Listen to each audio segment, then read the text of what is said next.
Jambo, bonsoir, Mbote Nabino Banso, j'espère que chacun se porte bien. Nous sommes là à Bruxelles, devant notre tour Eiffel, l'Atomium, les 9 atomes, comme d'habitude pour que les touristes aient bien voir. Rapidement ceci, nous sommes lundi 30 décembre, demain ça sera le mercredi 31, non le mardi 31 décembre, et après ça sera le réveillon du 31 au 1er janvier. Certains vont festoyer, d'autres en famille, d'autres vont aller dans les églises pour rendre grâce à Dieu, ce qui n'est pas mauvais, ou dans des salles, ou dans des maisons, dans des appartements, peu importe. Juste nous dire ceci, ceux qui ont travaillé, ceux qui ont bossé là, certains en Europe ont reçu leur 13e mois, ont reçu leur prime, ont reçu leur salaire. Vous savez, Dieu nous demande de soutenir l'œuvre de Dieu, mais nous sommes l'ouvrage de Dieu. L'ouvrage de Dieu, c'est aussi les personnes que nous voyons dans les rues, à la gare du Nord, à la gare du Midi, les SDF, parce que nous sommes créés à l'image de Dieu. Et j'aimerais simplement nous dire qu'il faut que nous soyons dans un temps où, comme l'apôtre Paul dit dans Romains chapitre 12, verset 2, soyez transformés par le renouvellement de l'intelligence afin que vous discerniez quelle est la volonté de Dieu, ce qui est bon, agréable et parfait.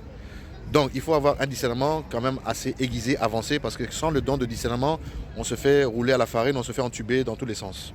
Et nous sommes dans un temps compliqué où certains hommes de Dieu, ou beaucoup d'hommes de Dieu aujourd'hui, ont fait de l'œuvre de Dieu du business, ligabro. Nous sommes dans le temps du marché des temples où Jésus prenait son fouet pour aller fouetter ceux qui faisaient de sa maison un lieu de commerce.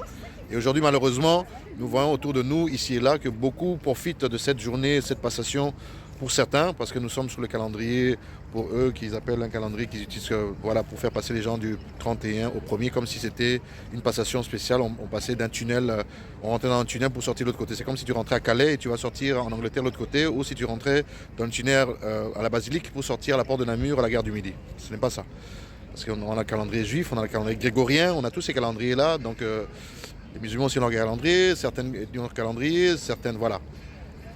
Et on se rend compte qu'on va nous demander, certains, moi j'ai fait ça dans le passé, j'ai été dans l'œuvre de Dieu pendant de 2004 à 2009, on a fait ces exercices-là chaque année. Moi je ne récitais pas ces choses, mais les personnes avec qui on collaborait faisaient ça.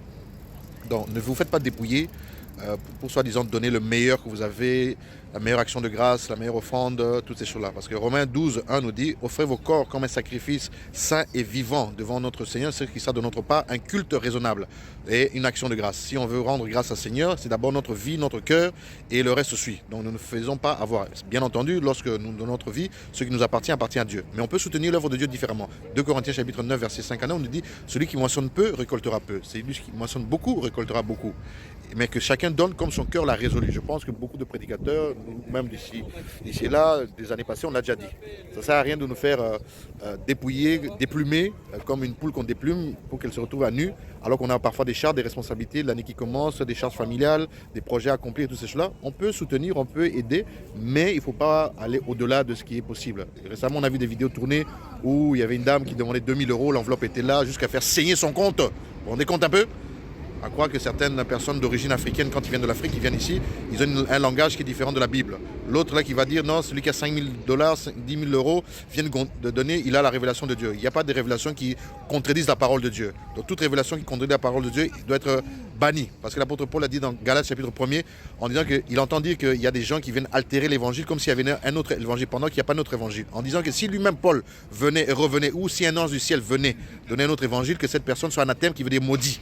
Donc on ne dit pas Alléluia, Amen à tout. On doit être des béréens. Des béréens, ce sont des personnes avisées, aiguisées. Dans Actes chapitre 17, je pense là-bas, on montre le peuple de Bérée qui était un peuple que Paul décrit, un peuple noble, avec des femmes de distinction, qui ne se faisaient pas leurrer, bleurer à cause des sensations fortes dans les églises, Shakara, Koroko, Bikaoraka, toutes ces choses-là. Non, c'est des gens qui s'asseyaient, qui observaient, qui analysaient ce que Paul disait et qui pouvaient dire Alléluia, Amen quand c'était dans les Écritures, quand c'était pas dans les Écritures, ils rejetaient. Donc on peut soutenir l'œuvre de Dieu, mais pas de cette manière-là. Le temps du vol, le temps de l'escroquerie est fini. On doit revenir aux Écritures, on doit revenir à la foi saine et à la doctrine de Christ telle qu'elle a été enseignée, telle qu'elle a été prêchée. Donc j'aimerais juste nous encourager à nous dire, faisons l'œuvre de Dieu, soutenons l'œuvre de Dieu, mais pas de la manière dont on nous l'a toujours imposé. L'histoire de chèque, donner le meilleur qu'on a, toutes ces choses-là, il faut arrêter ça. On peut soutenir l'œuvre de Dieu différemment. Donc ne vous faites pas déplumer, ne vous faites pas dépouiller demain soir. Il n'y a pas de passation du 31 au 1er. C'est un jour comme un autre. La Bible dit, en toutes circonstances, nous devons rendre grâce à Dieu. Rendons grâce à Dieu en toutes circonstances. Sachant que, voilà, c'est une bonne année, comme un bon jour, comme une bonne semaine. Et puis voilà, on se dit bonne année, bonne fête et toutes ces choses-là, sans plus. Voilà, pas plus de minutes. Moi, je fais une petite balade ici et à bientôt.